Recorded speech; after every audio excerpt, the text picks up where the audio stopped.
مصحف by نمرہ احمد قسط number 7۔ Sidra کی منگنی پہ جتنے شغل اور مزے کا اس نے سوچا تھا اس سے بڑھ کر وہ بدمزہ ہوئی تھی۔ فواد اسے آفس میں چھوٹے موٹے کام دینے لگا تھا، زیادہ تر اسے سپرویژن پر ہی لگاتا۔ یہ ڈرافٹ بنانا ہے، اپنی نگرانی میں ذاکر صاحب سے بنوا لاؤ، اس چیک پر سائن کروانے ہیں، مفتی صاحب سے کروا لاؤ، اور یہ سارے کام بہت اعتماد طلب ہوتے۔ اسے اچھا لگتا کہ وہ اس پر بھروسہ کرتا ہے اور اس کا خیال کرتا ہے۔ دوپہر کا کھانا وہ اکٹھے ہی کھاتے، باقی وقت اپنے آفس میں کام کرتا تو محمل اپنے کیبن میں بیٹھ کر ارد گرد کا مشاہدہ کرتی۔ کبھی کبھی اسے احساس ہوتا کہ اتنے دن گزر جانے کے بعد بھی نہ تو وہ زیادہ کام کے بارے میں سمجھ پائی ہے اور نہ ہی وہ اور فواد زیادہ قریب آئے ہیں۔ وہ ہمیشہ اس کی پسند کی چیز منگواتا، اس سے اس کی اسٹڈیز اور مشاغل کے متعلق ہلکی پھلکی گپ شپ کرتا، مگر اس شام آئینے کے سامنے کھڑے ہو کر جھمکا پہنانے جیسی بے خودی اور جرأت پھر اس نے کبھی نہ کی تھی۔ اس روز وہ صبح فواد کے ساتھ آفس نہیں گئی تھی۔ دوپہر میں اسٹاپ پہ آنا، میں تمہیں پک کر لوں گا، آج مجھے تم سے کچھ بات کرنی ہے، وہ صبح دھیرے سے کہہ گیا تھا، اور اب وہ مسرور سی دوپہر کے انتظار میں اوپر ٹیرس پہ بیٹھی چائے پی رہی تھی۔ جانے فواد کو کیا بات کرنی تھی، اتنا کیا خاص کام تھا؟ وہ ٹانگ پہ ٹانگ چڑھائے بیٹھی چائے کی سپ لیتی سوچے جا رہی تھی۔ نگاہیں یوں ہی سامنے والوں کے لان میں بھٹک رہی تھی۔ وہاں گھاس پہ سفید چادر بچھی ہوئی تھی اور ان پہ سفید شلوار قمیض اور ٹوپیوں والے بچے ہل ہل کر سپارہ پڑھ رہے تھے۔ درمیان میں ایک چھوٹی میز تھی، اس پر ایک بڑا سا قرآن پاک اور کچھ سپارے رکھے تھے، ساتھ ہی اگربتیاں جل رہی تھیں۔ وہ بلا ارادہ ہی بڑے والے بند قرآن کو دیکھنے لگی۔ اس کے ذہن کے کسی چھپے خانے سے وہ چہرہ نکل کے اس کی آنکھوں کے سامنے آیا تھا، سیاہ فام لڑکی کا چہرہ، سیاہ آنکھیں اور موٹے موٹے سیاہی مائل ہونٹ۔ وہ مصحف کو سینے سے لگائے لنگڑاتی ہوئی سڑک پہ دور جا رہی تھی۔ کبھی کبھی اسے وہ منظر یاد آتا تو یوں لگتا کہ شاید جاتے سمے اس سیاہ آنکھوں میں آنسو تھے، اور وہ کیوں رو رہی تھی وہ سمجھ نہ پائی تھی۔ بچے اسی طرح ہل ہل کر سپارہ پڑھ رہے تھے۔ اس نے دیکھا کونے میں بیٹھے ایک بچے نے سپارے کا صفحہ الٹتے ہوئے احتیاط سے ادھر ادھر دیکھا اور پھر 2 صفحے الٹ دیے۔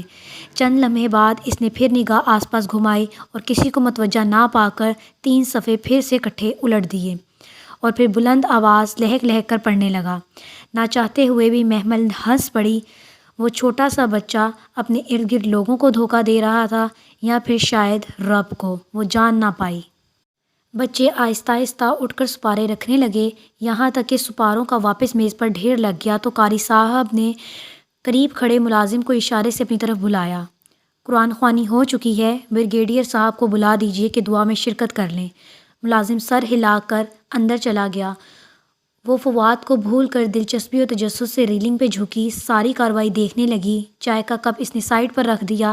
چند منٹ بعد ملازم برآمدہ عبور کر کے لان میں آیا۔ قاری صاحب جو منتظر سے بیٹھے تھے سوالیہ نگاہوں سے اسے دیکھنے لگے۔ سر کہہ رہے ہیں وہ بیزی ہیں، دعا میں شرکت نہیں کر سکتے، مگر آپ کا شکریہ کہ آپ نے قرآن پڑھ دیا۔ سر کہہ رہے ہیں کہ انہیں سکون نہیں ہے، باقی سب ٹھیک ہے، بس یہی دعا کروا دیں کہ انہیں سکون مل جائے۔ قاری صاحب نے گہری سانس لی اور دعا کے لیے ہاتھ اٹھا دیے۔ وہ جیسے شوق سی سارا منظر دیکھ رہی تھی، دل میں نامعلوم سا افسوس اتر آیا تھا، ایک عجیب سا احساس ندامت، عجیب سی بے کلی۔ وہ اس احساس کو کوئی نام نہ دے سکی تو چائے کا کپ اٹھائے نیچے اتر آئی، اور پھر دوپہر تک وہ اس واقعے کو بھول بھال چکی تھی۔ اسٹاپ پر مقررہ وقت پہ فواد کی مرسڈیز آتی دکھائی دی تو وہ خوش اور پرشوق سی بینچ سے اٹھی۔ کیسی ہو؟ وہ دروازہ کھول کر اندر بیٹھی تو وہ مسکرا کر جیسے بےتابی سے پوچھ رہا تھا۔ ٹھیک ہوں فواد بھائی، آپ کیسے ہیں؟ وہ سادگی سے کہہ کر بیگ کندھے سے اتار کر پیچھے رکھنے لگی۔ اپنے انداز سے اس نے کبھی فواد پر یہ ظاہر نہیں کیا تھا کہ وہ اس کے جذبات تک رسائی حاصل کر چکی ہے۔ وہ ہمیشہ خود کو اس کے احسانوں کے بوجھ تلے ممنوع ظاہر کرتی تھی۔ آج کا دن بہت اسپیشل ہے محمل، وہ کارڈ سڑک پہ ڈال کر بہت جوش سے بتا رہا تھا۔ آج مجھے تمہیں بہت کچھ کہنا ہے۔ جی کہیں۔ ابھی نہیں، ابھی سرپرائز نہیں کھول سکتا۔ اچھا ایسا کیا ہے فواد بھائی؟ تم خود دیکھ لینا، خیر ابھی تو ہم شاپنگ پہ چل رہے ہیں، تمہارے لیے بہت کچھ لینا ہے۔ کپڑے؟ مگر ابھی تو کوئی فنکشن نہیں ہے۔ ہے نا، آج ہے، آج کچھ خاص ہے۔ اچھا کون کون ہوگا ادھر؟ میں اور تم، اس نے مبہم سا مسکرا کر اس کی آنکھوں میں دیکھا۔ آفس میں؟ وہ کچھ سمجھ رہی تھی مگر انجان بنی رہی۔ میرٹ میں، آج ہم ساتھ ڈنر کریں گے۔ میرٹ؟ لمحے بھر کو تو وہ سانس لینا بھول گئی تھی۔ میرٹ میں ڈنر تو کیا، اس نے کبھی میرٹ کو اندر سے دیکھنے کی سوچا بھی نہیں تھا، لیکن پھر ڈنر کا لفظ اسے ذرا سا پریشان کر گیا۔ میں اتنی رات کو کیا کہہ کر باہر رہوں گی فواد بھائی؟ نہیں، ہم جلدی آ جائیں گے اور آج رات میں تمہیں خود گھر لے جاؤں گا سب کے سامنے، لیکن آف کورس تمہارے جواب کے بعد۔ جواب؟ کس چیز کا جواب؟ کچھ پوچھنا ہے تم سے۔ اس کا دل زور سے دھڑکا۔ کیا جو وہ سمجھ رہی تھی سچ تھا؟ مگر کیا؟ یہ تو وہیں جا کر بتاؤں گا۔ آؤ کچھ کپڑے لیتے ہیں تمہارے۔ وہ کار پارک کر کے سیٹ بیلٹ اتار رہا تھا۔ مگر یہ ٹھیک تو ہیں؟ اس نے معمولی سا احتجاج کیا۔ آج تمہیں اسپیشل تیار ہونا پڑے گا۔ اس کے انداز میں نرمی تھی۔ وہ ہنس کر اچھا کہتی نیچے اتر آئی۔ وہ اسے ایک خاصے مہنگے بوتیک پر لے آیا تھا۔ کپڑوں سے زیادہ کپڑوں کی قیمتیں ہوش اڑا دینے والی تھیں۔ وہ خود ہی آگے بڑھ کر کپڑے ادھر ادھر پلٹ رہا تھا، پھر رک کر پوچھا، تمہیں ساڑیاں پسند ہیں نا محمل؟ ساڑیاں؟ وہ حیران ہوئی۔ جی، مگر بہت فارمل۔ کوئی اگر مگر نہیں، یہ ساڑی دیکھو کیسی ہے۔ اس نے ایک سیاہ ساڑی آگے کی۔ سیاہ شفون کی ساڑی پر سلور مکیش بکھری ہوئی تھی۔ وہ اتنی خوبصورت جھلملاتی ساڑی تھی کہ نظریں خیرہ کر دیتی۔ اچھی ہے مگر بہت مہنگی۔ تم سے زیادہ قیمتی نہیں ہے، یہ پیک کر دیں۔ پھر میچنگ جوتے اور ایک نازک سا سلور نگوں والا آرٹیفیشل کنگل لیتے وقت خاصا وقت نکل گیا۔ دوپہر ڈھلنے لگی تھی جب وہ جیولری شاپ میں داخل ہوئے۔ Gold and diamond jewellery shop میں محمل کا دل زور سے دھڑکا تھا۔ کیا فواد اس کے لیے کچھ اتنا قیمتی لینے جا رہا تھا؟ کیا وہ اس کے لیے اتنی خاص تھی؟ ڈائمنڈ رنگز دکھائیے۔ وہ کرسی کھینچ کر ٹانگ پہ ٹانگ رکھے بیٹھا روب سے بولا تو محمل تو سانس لینا ہی بھول گئی۔ خدا اس طرح چیٹ پھاڑ کر مہربان ہوتا ہے، اسے آج ہی پتہ چلا تھا۔ سنار صاحب نے فوراً کچھ سیاہ کیس سامنے رکھے۔ وہ جیسے جیسے کیس کھولتا جا رہا تھا، محمل ہیرے کی انگوٹھیوں کو دیکھ کر حیران ہو رہی تھی۔ سر، سولیٹیئر میں دکھا دوں؟ ہاں بالکل۔ وہ تو بالکل چپ سی بیٹھی تھی، سمجھ میں نہیں آ رہا تھا کہ کس طرح ریئیکٹ کرے۔ فواد کو کوئی رنگ پسند نہیں آ رہی تھی اور وہ اسے رائے بھی نہیں لے رہا تھا، بس ادھر ادھر رنگوں کو رد کرتا جا رہا تھا۔ یوں کرو، تم پہلے تیار ہو جو، رنگ بعد میں لے لیں گے۔ شاپ سے نکلتے ہوئے اس نے گھڑی دیکھی۔ میری 6 سے 7 میٹنگ ہے، بہت ضروری ہے، مس نہیں کر سکتا۔ 6 سے 7 تمہیں میرے ساتھ آفس میں بیٹھنا پڑے گا اور پھر 7 بجے ہم اکٹھے میرٹ کے لیے نکلیں گے، سو تم ابھی تیار ہو جاؤ۔ کدھر؟ وہ واقعی حیران ہوئی تھی۔ پارلر میں، اور کدھر؟ میں نے تمہارے لیے اپوائنٹمنٹ لے لی تھی، تم صرف اندر جانا، وہ تمہیں تیار کر دیں گی۔ وہ اسے قریبی پارلر لے آیا تھا اور پھر ویسے ہی ہوا جیسے اس نے کہا تھا۔ محض 1 گھنٹے بعد جب وہ پارلر کے قد آدم آئینے کے سامنے کھڑی خود کو دیکھ رہی تھی تو اسے خود پر رشک آیا تھا۔ سیاہ مکیش کی جھلملاتی ساڑی میں اس کا دراز قد سیاہ سلور پینسل ہیل کے باعث مزید نمایاں ہو گیا تھا۔ لمبی سراہی سی گردن اونچے جوڑے کے باعث بے حد دلکش لگ رہی تھی۔ جوڑے سے چند ایک لٹیں گھنگریالی کر کے اس کے گردن اور رخساروں پر جھول رہی تھی۔ لائٹ سی لپسٹک کے ساتھ بلیک اسموکی آئیز اور سیاہ بلاؤز کی چھوٹی آستینوں سے چھلکتے اس کے بے حد گورے سنہرے سے بازو، ذرا سی محنت سے وہ اتنی حسین لگ رہی تھی کہ خود کو دیکھ دیکھ کر اس کا دل نہیں بھر رہا تھا۔ وہ باہر آئی تو وہ جو اس کے انتظار میں گاڑی سے ٹیک لگائے کھڑا تھا بے اختیار سیدھا ہوا اور پھر اسے دیکھتا ہی رہ گیا۔ وہ سیاہ ساڑی کا پلو انگلی سے لپیٹے احتیاط سے سیلون کے باہر سیڑھیاں اتر رہی تھی۔ اتنی حسین ہو تم محمل، مجھے اتنے برس پتہ ہی نہیں چلا۔ وہ بولا تو وہ بے اختیار مسکرا دی۔ تھینک یو، چلیں؟ اس نے آسمان کو دیکھا جہاں شام ڈھلنے کو تھی۔ ہاں، میری میٹنگ شروع ہونے میں زیادہ وقت نہیں ہے، چلو۔ ایک بھرپور مسکراتی نگاہ اس پر ڈال کر وہ کار کا لاک کھولنے ہی لگا تھا کہ سیل فون بج اٹھا۔ اس وقت کون؟ کہتے کہتے اس نے اسکرین کو دیکھا، پھر چونک کر فون کان سے لگایا۔ جی ملک صاحب، خیریت؟ جی، کیا مطلب؟ اس نے لب بھینچ کر کچھ دیر دوسری طرف سے سنا۔ مگر آپ نے ان کو بتایا نہیں کہ آپ کو میں نے ہی بھیجا ہے؟ مگر کیوں؟ انہوں نے سائن کرنے سے کیوں انکار کیا؟ اور ایک دم اسے فواد کے چہرے پہ ابھرتی غصے کی لہر دکھائی دی۔ آپ سینئر آفیسر ہیں یا جونیئر، انہیں اس سے کیا غرض ہے؟ آپ کو پتہ ہے ملک صاحب، اگر انہوں نے فائل سائن نہ کی تو صبح تک ہماری فیکٹری ڈوب جائے گی، ہم برباد ہو جائیں گے۔ اس نے رک کر کچھ سنا اور پھر ایک دم جیسے بت کا، کیا مطلب؟ میں اس وقت کیسے آ سکتا ہوں اتنی دور؟ میری میٹنگ ہے صدیق صاحب کے ساتھ 6 سے 7۔ میں ابھی کیسے اے ایس پی صاحب سے ملنے آ سکتا ہوں؟ کیا بکواس ہے؟ اس نے جھلا کر فون بند کر دیا۔ کیا ہوا؟ وہ گھبرا کر قریب آئی۔ معلوم نہیں اب کیا ہوگا۔ وہ پریشانی سے کوئی دوسرا نمبر پریس کرنے لگا۔ لمحے بھر کو تو وہ جیسے بھول ہی گیا تھا کہ وہ اس کے ساتھ کھڑی ہے۔ جی راؤ صاحب، میں نے ملک الیاس کو بھیجا تھا آپ کی طرف۔ مگر راؤ صاحب اتنی بھی کیا بے اعتباری؟ اس نے رک کر دوسری طرف سے سنا اور پھر جیسے ضبط کرتے ہوئے بے بسی سے بولا، آپ کے اے ایس پی کا دماغ تو ٹھیک ہے، اس کا باپ جاگیر ہوگا اپنے گاؤں کا، ہم اس کے مزارے نہیں ہیں۔ بورڈ آف ڈائریکٹرز میں سے کسی کے پاس اتنا وقت نہیں کہ وہ اس کی ایک کال پر چلا آئے، اور نہ ہی وہ لمحے بھر کو رکا اور پھر میں کچھ دیر میں آپ کو بتاتا ہوں کہہ کر اب کوئی اور نمبر ملانے لگا تھا۔ اے ایس پی ہمایوں داد، جانے کیا مسئلہ ہے اس شخص کا؟ محمل بددل سی اس کے ساتھ گاڑی کے باہر کھڑی تھی، نہ جانے کیا ہوا تھا، دل میں عجیب عجیب سے وسوسے آ رہے تھے۔ خیریت ہے فواد بھائی؟ خیریت ہی نہیں ہے، اے ایس پی کا بچہ جان کو آ گیا ہے، کہتا ہے کمپنی کے مالکوں کو بھیجو تو فائل اپروو ہوگی۔ میں ملازموں سے بات نہیں کرتا، اب کس کو بھیجوں ادھر، اور ابھی اسی وقت بلا رہا ہے، اور اس وقت گھر پہنچنے میں آغا جان یا حسن کو 1.5 گھنٹہ تو لگ ہی جائے گا، اور اگر نہ پہنچے تو میرا کروڑوں کا پروجیکٹ ڈوب جائے گا۔ وہ جھلجھلا کر بار بار کسی کو فون ملاتا بہت بے بس لگ رہا تھا۔ اب یہی حل ہے کہ میں اس کے پاس چلا جاؤں اور واپس آ کر صدیقی صاحب سے میٹنگ کر لوں۔ اور ڈنر کینسل؟ اس کا دل جیسے کسی نے مٹھی میں لے لیا تھا۔ کرنا پڑے گا محمل۔ اس نے ہاتھ روک کر محمل کا تاریک پڑتا چہرہ دیکھا۔ آئی ایم سوری، میں یوں تمہیں ہرٹ نہیں کرنا چاہتا تھا، مگر میری مجبوری ہے۔ وہ ملازموں سے بات نہیں کرے گا اور گھر کے بندوں کو ہی جانا پڑے گا۔ میں بھی ملازم ہوں فواد بھائی؟ ایک خیال سا اس کے ذہن میں ابھرا۔ کیا مطلب؟ وہ جیسے چونکا۔ اگر میں آپ کے 2 کاموں میں سے ایک کوئی کام کر دوں تب تو ہم ڈنر پہ جا سکتے ہیں نا؟ وہ ہچکچا کر بولی کہ کہیں وہ برا نہ مان جائے۔ ارے مجھے یہ خیال کیوں نہیں آیا؟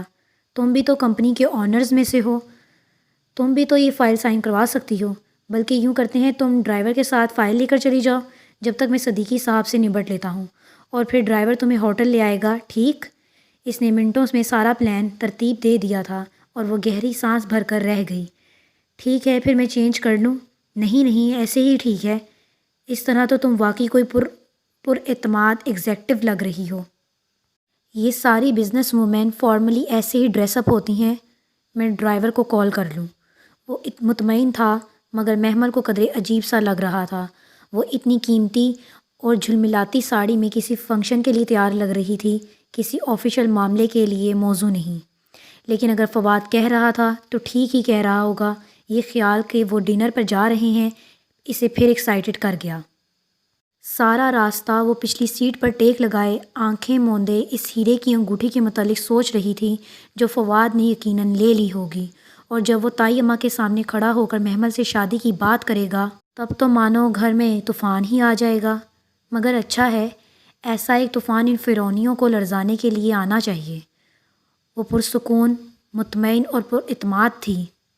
گاڑی طویل ڈرائیو وے عبور کر کے پورچ میں رکی تو وہ ایک ستائشی نگاہ خوبصورت سے لان پر ڈالتی نیچے اتری۔ مین ڈور پہ ایک سوٹڈ بوٹڈ ادھیڑ عمر کا شخص جسے وہ منتظر سا کھڑا تھا۔ اے ایس پی ہمایوں داؤد، اس نے ذہن میں اندازہ لگایا اور فائل مضبوطی سے پکڑے اعتماد سے چلتی ان کے قریب آئی۔ میں آغا گروپ آف انڈسٹریز سے۔ جی میڈم محمل ابراہیم، آئیے، اے ایس پی صاحب اندر آپ کا انتظار کر رہے ہیں۔ اس نے دروازہ کھول کر راستہ دیا اور لمحے بھر کو ہچکچاتی اور پھر خود کو ڈھانپتے ہوئے اندر قدم رکھا۔ روشنیوں میں گھرا وہ بے حد نفیس اور قیمتی سامان سے آراستہ گھر اندر سے اتنا خوبصورت تھا کہ خود کو سنجیدہ رکھنے کی کوشش کرنے کے باوجود اس کی نگاہیں بھٹک بھٹک کر اس کے اطراف کا جائزہ لے رہی تھیں۔ ASP صاحب کدھر ہیں؟ وہ اندر آپ کا انتظار کر رہے ہیں۔ وہ اس کے آگے تیز تیز چلتے ہوئے لاؤنج میں لے آیا۔ سر، یہ پہنچ گئی ہیں۔ اس نے لاؤنج میں قدم رکھا تو سامنے بیٹھے شخص کو اپنی طرف متوجہ پایا۔ وہ ٹانگ پہ ٹانگ رکھے صوفے پہ بیٹھا تھا، ہینڈسم مگر مغرور نقوش والا چہرہ، جیل سے بال پیچھے کیے ہوئے تھے، بلیک کوٹ میں ملبوس جس کے اندر سفید شرٹ کے 2 بٹن اوپر والے کھلے تھے۔ ایک ہاتھ میں اورنج جوس سے بڑا وائن گلاس پکڑے وہ بغور اس سے اندر آتا دیکھ رہا تھا۔ ایک لمحے کو تو محمل کے قدم ڈگمگائے۔ اس کا پالا زیادہ تر گھر کے لڑکوں سے ہی پڑا تھا۔ فواد اور حسن خوش شکل تھے، کچھ دولت کی چمک دھمک سے بھی ان کا سٹائلش لگتے تھے، باقی اس کے چچاؤں میں سے کوئی بھی اتنی متاثر کن شخصیت کا مالک نہ تھا جتنا صوفے پہ بیٹھا وہ مغرور سا دکھنے والا شخص تھا۔ ہینڈسم، بے حد ہینڈسم، اتنا وجیحہ مرد کہ اس نے پہلے ایسا شخص کبھی نہ دیکھا تھا۔ وہ نہ چاہتے ہوئے بھی مرغوب ہوئی تھی۔ وہ خاموشی سے اسے بغور جانچتی نگاہوں سے دیکھتا رہا، یہاں تک کہ وہ آ کر سیدھی سامنے والے صوفے پہ بیٹھی اور فائل سامنے میز پر رکھ دی۔ اب اس کا اعتماد کسی حد تک بحال ہونے لگا تھا۔ یہ فائل اپروو کروانی تھی ASP صاحب۔ وہ ٹانگ پہ ٹانگ رکھے اس کے مقابل بیٹھی خاصے اعتماد سے بولی تو وہ ذرا سا مسکرایا اور پھر سامنے ہاتھ باندھے کھڑے سوٹڈ بوٹڈ شخص کو دیکھا۔ ان کو آغا فواد کریم نے ہی بھیجا ہے راؤ صاحب، مسکرا کر کہتے اس نے جوس کا گلاس لبوں سے لگایا۔ محمل نے چونک کر راؤ کو دیکھا، وہ بھی مسکرا دیا تھا۔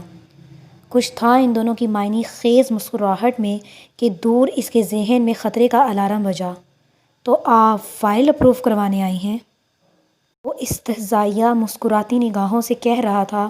محمل کو الجھن ہونے لگی۔ جی، یہ آغا گروپ آف انڈسٹریز کی فائل ہے۔ اور آپ کی اپنی فائل؟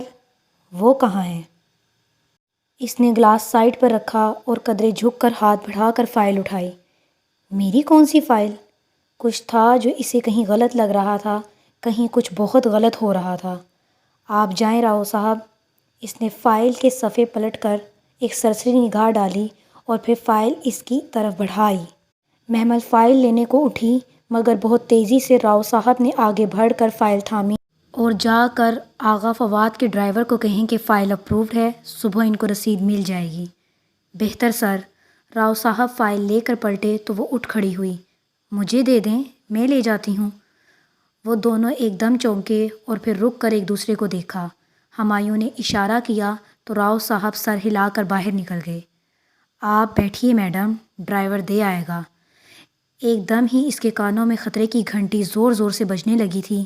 اسے لگا وہ غلط وقت پہ غلط جگہ اور غلط لوگوں کے درمیان آ گئی ہے، اسے وہاں نہیں آنا چاہیے تھا۔ نہیں، میں چلتی ہوں۔ وہ پلٹنے ہی لگی کہ وہ تیزی سے اٹھا اور زور سے اس کا بازو پکڑ کر اسے اپنی طرف گھمایا اور اس کے لبوں سے چیخ نکلی۔ زیادہ اوور سمارٹ بننے کی ضرورت نہیں، جو کہا جا رہا ہے ویسے ہی کرو۔ اس کے بازو کو اپنی گرفت میں دبوچے وہ غرایا تھا۔ لمحے بھر کو تو زمین آسمان محمل کی نگاہوں کے سامنے گھومنے لگے تھے۔ چھوڑیں مجھے۔ وہ سنبھل ہی نہ پائی تھی کہ ہمایوں داؤد نے اس کی دونوں بازوؤں کو ہاتھوں میں پکڑ کر اس کے جھٹکا دے کر بالکل اپنے سامنے کیا۔ زیادہ چالاکی دکھائی تو اپنے پیروں پہ گھر نہیں جاؤ گی۔ مجھے چھوڑیں، مجھے گھر جانا ہے۔ محمل نے اس کو پرے دھکیلنا چاہا مگر اس کی گرفت اتنی مضبوط تھی کہ وہ اسے ہلا بھی نہ سکی۔ گھر جانا ہے؟ گھر ہی جانا تھا تو اتنے بناؤ سنگھار کیوں کیے تھے؟ اس نے ہولے سے اس کی تھوڑی کو انگلی سے اوپر کیا، دوسرے ہاتھ سے کوہنی اتنی مضبوطی سے جکڑی رکھی تھی کہ وہ ہل بھی نہ سکی اور گھبرا کر چہرہ پیچھے کیا۔ میں فنکشن پر جا رہی تھی، آپ مجھے غلط سمجھ رہے ہیں، میں ایسی لڑکی نہیں ہوں۔ آپ فواد بھائی سے میری بات کرائیں، انہیں بتائیں کہ… بھائی؟ وہ چونکا۔ آغا فواد تمہارا بھائی ہے؟ جی جی، وہ میرے بھائی ہیں۔ آپ بے شک ان سے پوچھ لیں، مجھے یہاں نہیں آنا تھا، فواد بھائی کو یہاں آنا تھا مگر ان کی میٹنگ تھی۔ اور ایک دم رونے لگی تھی۔ آپ پلیز مجھے گھر جانے دیں، میں غلط لڑکی نہیں ہوں، میں ان کی بہن ہوں۔ جھوٹ بول رہی ہے۔ راؤ پیچھے آ کھڑا ہوا تھا۔ اسی کو آنا تھا، چند ہفتے پہلے تو یہی ڈیل ہوئی تھی سر، اور اسی کے نام سے ہوئی تھی۔ کم عمر، خوبصورت اور انچھوئی، آغا نے کہا تھا، اور یہ ہماری ڈیمانڈ پہ پوری اترتی ہے۔ راؤ کا لہجہ سپاٹ تھا۔ محمل ابراہیم نام ہے نا تمہارا؟ تم آغا کی بہن کیسے ہو سکتی ہو؟ وہ 3 کروڑ کے نفع کے پیچھے اپنی بہن کو ایک رات کے لیے نہیں بیچ سکتا۔ اس کے ارد گرد جیسے دھماکے ہو رہے تھے، اسے بہت زور کا چکر آیا تھا، وہ گرنے ہی لگی تھی کہ ہمایوں نے اس کی دوسری کوہنی سے پکڑ کر اسے کھڑا رکھا۔ اب سیدھی طرح بتاؤ، تم ہمیں بیوقوف بنا رہی ہو یا آغا نے تمہیں بیوقوف بنایا ہے؟ تم محمل ابراہیم ہو اور فواد کریم وہ تمہارا سگا بھائی ہے؟ اتنے عرصے سے لڑکیاں فراہم کر رہا ہے، پہلے تو کبھی اپنی بہن کا سودا نہیں کیا۔ نہیں، اس نے بے یقینی سے نفی میں سر ہلایا۔ آپ جھوٹ بول رہے ہیں، فواد بھائی میرے ساتھ ایسا نہیں کر سکتے۔ آپ میری ان سے بات کرائیں، آپ خود ہی سن لینا، وہ میرا ویٹ کر رہے ہیں، ہم فنکشن پہ جانا تھا۔ ہر عام انسان کی طرح محمل کو بھی جھوٹ پھوٹ کی ہلکی پھلکی عادت تھی، اور اسی پرانی عادت کا کمال تھا کہ خود بخود اس کے لبوں سے ڈنر کی جگہ فنکشن نکلا تھا۔ کہیں لاشعور میں اسے احساس تھا کہ اگر وہ اپنے اور فواد کا کہ خاص ڈنر کا کہتی تو وہ اسے بری لڑکی سمجھتے۔ راؤ صاحب، آغا فواد کو فون ملائیں۔ Right sir. راؤ موبائل پہ نمبر ملانے لگا۔ اور سپیکر آن رکھیں، اس نے کہہ کر ایک گہری نظر محمل پہ ڈالی جو بے قرار اور ہراساں سی راؤ کے ہاتھ میں پکڑے فون کو دیکھ رہی تھی۔ جی راؤ صاحب۔ ایک دم کمرے میں فواد صاحب کی آواز گونجی۔ مال پہنچ گیا؟ پہنچ تو گیا ہے، مگر پرزے بہت آواز دے رہے ہیں، آپ بات کر لیں۔ اس نے فون آگے بڑھا کر محمل کے کان سے لگایا۔ ہیلو فواد بھائی، وہ رو رہی تھی۔ فواد بھائی، یہ لوگ مجھے غلط سمجھ رہے ہیں، آپ پلیز ان کو… بکواس مت کرو اور میری بات غور سے سنو۔ تمہیں وہ ڈائمنڈ رنگ چاہیے یا نہیں؟ چاہیے ہے نا؟ تو جیسے ASP کہتے ہیں کرتی جاؤ۔ فواد بھائی، وہ حلق کے بل چلائی، یہ میرے ساتھ کچھ غلط کر دیں گے؟ وہ جو کرتے ہیں کرنے دو، صرف ایک رات ہی کی تو بات ہے، اب زیادہ بک بک مت کرو، صبح تمہیں ڈرائیور لینے آ جائے گا۔ ساتوں آسمان اس کے سر پر ٹوٹے تھے، وہ ساکت سی کھڑی رہ گئی تھی۔ صرف ایک رات ہی کی تو بات ہے، صرف ایک رات ہی کی تو بات ہے۔ اس کی آواز اس کے ذہن پہ ہتھوڑے برسا رہی تھی۔ بس ایک ڈائمنڈ رنگ کا لارا دیا ہے اس نے، اور تم کہہ رہی ہو کہ وہ تمہارا بھائی ہے؟ فون کان سے ہٹا کر بند کرتے ہوئے ہمایوں نے طنزیہ مسکراہٹ کے ساتھ اسے دیکھا، اور وہ اسی طرح پتھر کا بے جان بت بنی کھڑی رہی۔ اس کا ذہن، دل، کان، آنکھیں سب بند ہو چکے تھے۔ راؤ صاحب، پتہ کرائیں کیا یہ واقعی فواد کریم کی بہن ہے یا نہیں، اور اس کی بات میں کتنی سچائی ہے یہ تو ہم بعد میں خود معلوم کر لیں گے۔ شمس، اس نے زور سے آواز دی۔ اس کے ہاتھ پاؤں ٹھنڈے پڑنے لگے تھے۔ ساکت کھڑے وجود میں سے سہمی جان آہستہ آہستہ نکل رہی تھی۔ اس کی آنکھوں کے سامنے اندھیرے کے بادل چھانے لگے۔ شمس، اسے اوپر والے کمرے میں بند کر دو اور دھیان رکھنا کہ یہ بھاگنے نہ پائے۔ اس سے پہلے کہ وہ فکرہ مکمل ہوتا، محمل چکرا کر گر گئی، اور اگر اس کے دونوں بازو اس نے نہ تھام رکھے ہوتے تو وہ نیچے گر پڑتی۔ محمل، محمل، وہ اس کا چہرہ تھپتھپاتا رہا۔ اس کی آنکھیں بند ہو گئی اور ذہن گہرے اندھیروں میں ڈوبتا چلا گیا۔